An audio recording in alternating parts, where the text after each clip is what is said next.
In this video lecture, we will look at the resolution and composition sizes of 3 different drawings and discuss the usage of each file.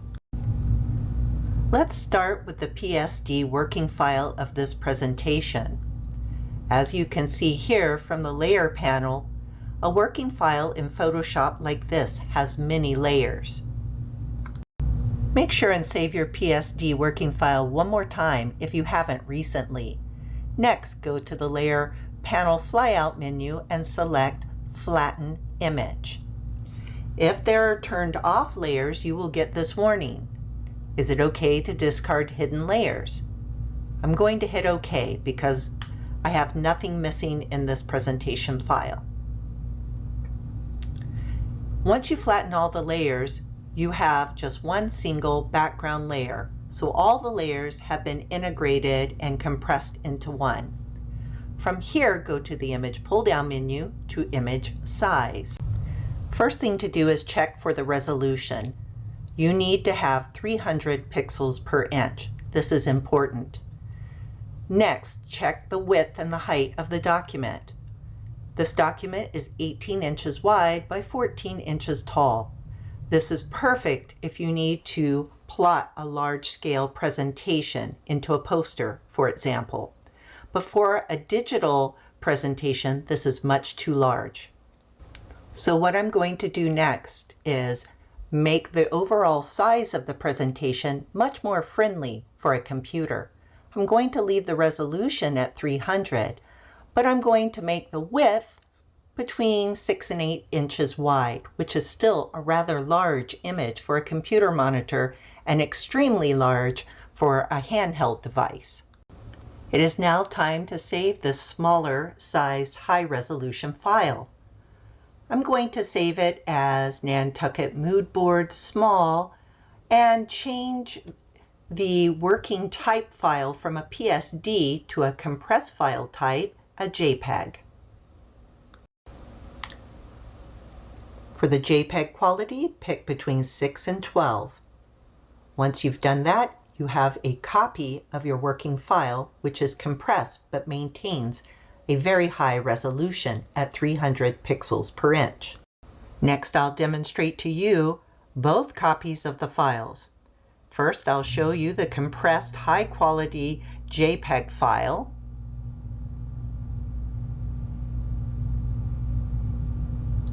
Here's the JPEG file. It's compressed with only one background layer, but as you can see, the resolution is quite high. Let's check on our working file and make sure that all the working file layers have been maintained. So the working file is intact. This is what you want it to look like. Let's check the image size and make sure that that's still okay. You still have an image size for the working drawing that could be plotted if you needed a large printed presentation. Okay, so where we left off was that we had 2 different file types. This file is a small sized copy of our working file. So it's a small presentation at a high resolution. So you could still print this if you wanted, because the resolution would be very good, but you would have to print it at the scale that it actually exists at. So this one is 6 inches wide by 4.667 inches high. So if you wanted it to still look crisp and clean, as long as you printed it this size, you'd be fine. All right, and the reason for that is the resolution is at a printing resolution of 300 pixels per inch. So 300 is what you need to make a print look crisp and clean, okay? But you have to pay attention to the actual file size. Now, let's hop over to our working drawing.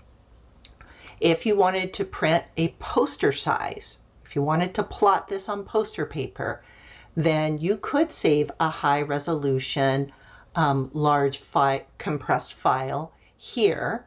That's 18 inches wide by 14 inches tall, and that would be great. Now, this type of file at this size is not a good file for transmitting over the internet or posting on the internet. And the reason for this is it is too large and the resolution is too high for the internet to host it adequately. All right, so what size does a file need to be posted to the internet? Well, there are two things that need to happen. First of all, you cannot have all of these layers. So a file that's posted to the internet needs to be compressed. Okay, so the first thing that I would probably do from the working file is compress it. Right? I would also make it smaller. 18 inches is much, much too big for a handheld device or to be hosted on a website. Lucky for us, we already have a compressed file over here. Okay, however, the resolution for this file is much too large. So if I go to image size, this resolution at 300 pixels per inch is a printing resolution. The resolution for the internet is 72 pixels per inch, 72.